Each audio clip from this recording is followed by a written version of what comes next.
Oi, oi minha gente, sejam muito bem-vindos aqui ao nosso canal e a nossa aula de hoje é como identificar e trabalhar os transtornos de aprendizagem. Pois é, receber um paciente aí no seu consultório e você tá começando agora, vai começar a atender e não sabe o que você vai fazer para poder ajudar esse paciente a sair do ponto A que ele está e ir para o ponto B. Então fica aqui que eu vou te dar todo o direcionamento necessário para você atender essa demanda, ok? Mas antes aqui de nós falarmos da nossa aula, eu já quero pedir aquele seu joinha para esta aula, para esse vídeo aqui, já deixa aí a sua curtida, já que você já gostou desse tema, e também para ajudar a nossa comunidade a crescer também um pouquinho mais, né minha gente, para que o YouTube ele entenda que esse vídeo, que esta aula é boa e entregue aí para mais pessoas também.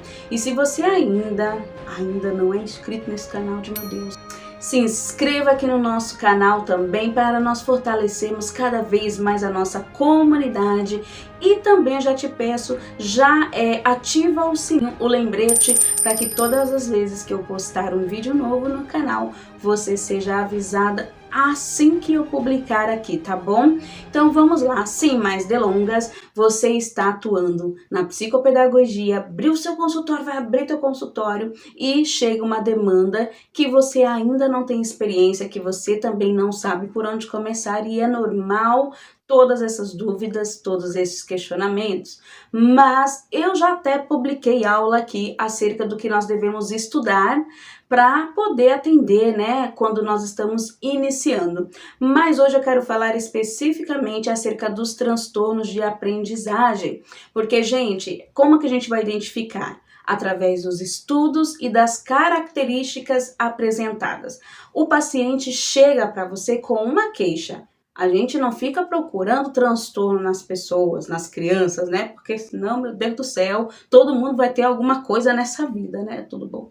Então, nós não ficamos procurando transtornos nas pessoas. O que nós fazemos é avaliar esse paciente e, de acordo com o que ele apresenta na avaliação, que nós fazemos o tratamento. Então, às vezes, psicólogos acabam errando quando vão atender, porque ficam procurando transtorno, e assim, minha gente, você não vai fechar o diagnóstico, você não vai medicar esse paciente. Então, se você identificou alguma característica, você avaliou, porque primeiro você vai avaliar, você já está buscando conhecimento, então você já estudou sobre os transtornos de aprendizagem, que eu já falei também em aulas aqui, que é a dislexia, descalculia, disgrafia, desortografia.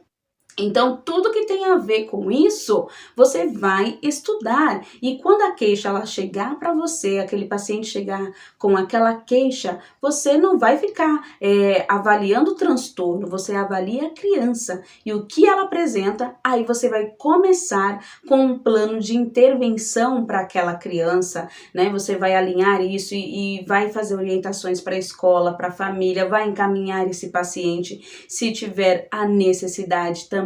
Mas o importante é você saber quando aparecer aquelas características, quando aquela queixa chegar, meu filho não tem atenção, parece que eu tô falando e ele não escuta, na escola não foi alfabetizado e tem 10 anos.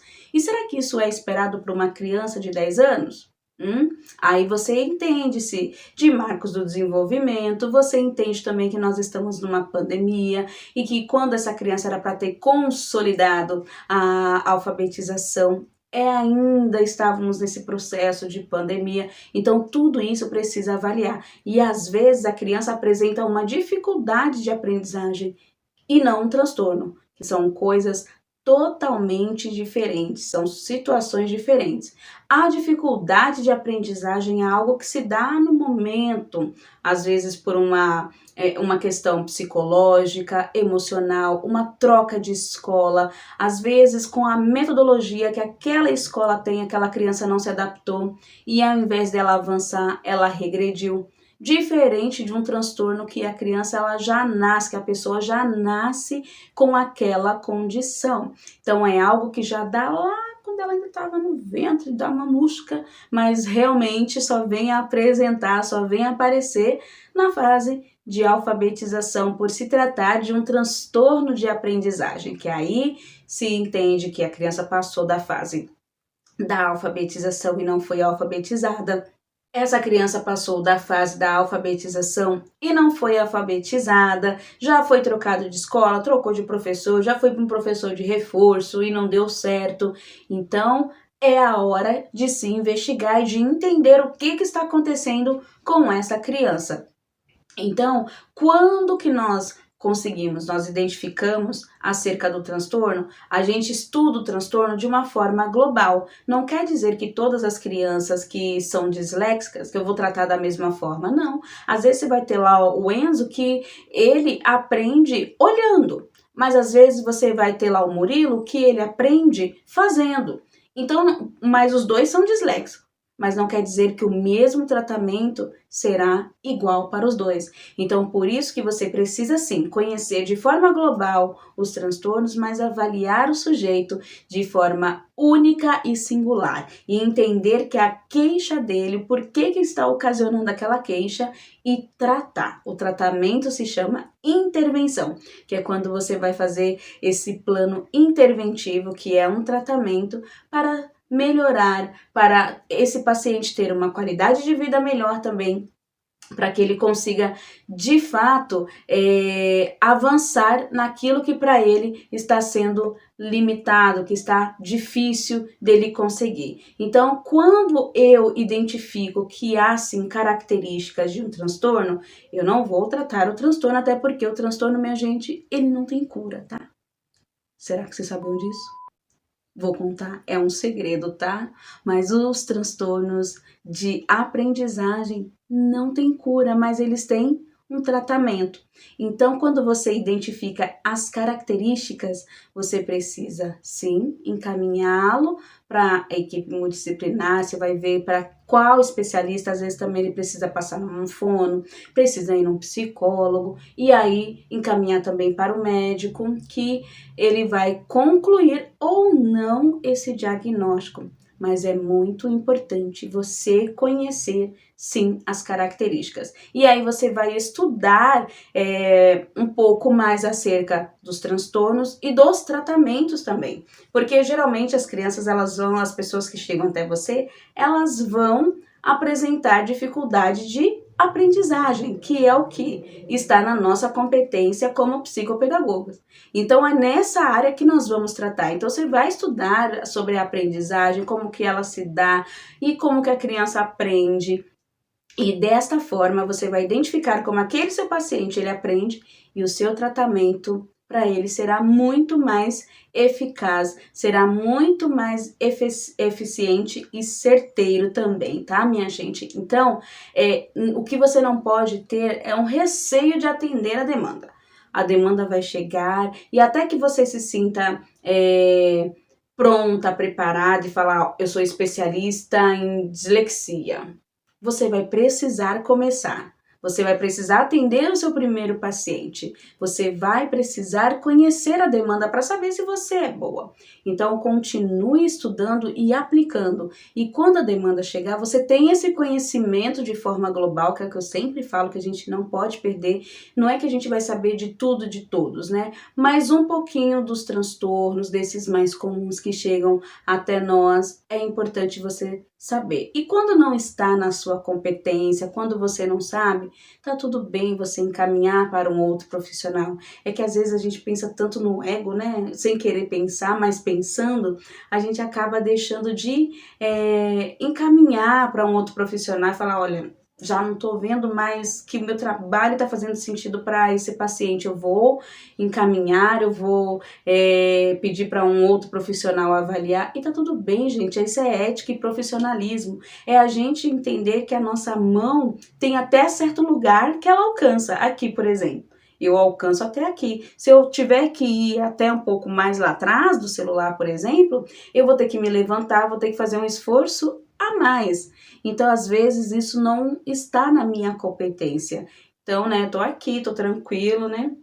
mas o que está na minha competência, eu vou dar o meu melhor e vou fazer com o máximo de profissionalismo, com excelência e de forma única e exclusiva, tá? Então, se chega essa demanda para você, porque vai chegar, o que você tem que fazer é acolher essa família, recebê-la, e você, o tratamento, você vai ajudar sim nesse tratamento do transtorno, mas ele não tem cura. E para que ele tenha mais eficácia, você precisa sim direcionar para a equipe, para outros profissionais que vão fortalecer esse tratamento e sempre pensando no paciente, sempre pensando no bem-estar do paciente, dessa família, porque, gente, a família às vezes chega até você desiludida, chega até você já frustrada, desanimada e até mesmo sem esperança. E quando você acolhe, você recebe essa família, você escuta essa família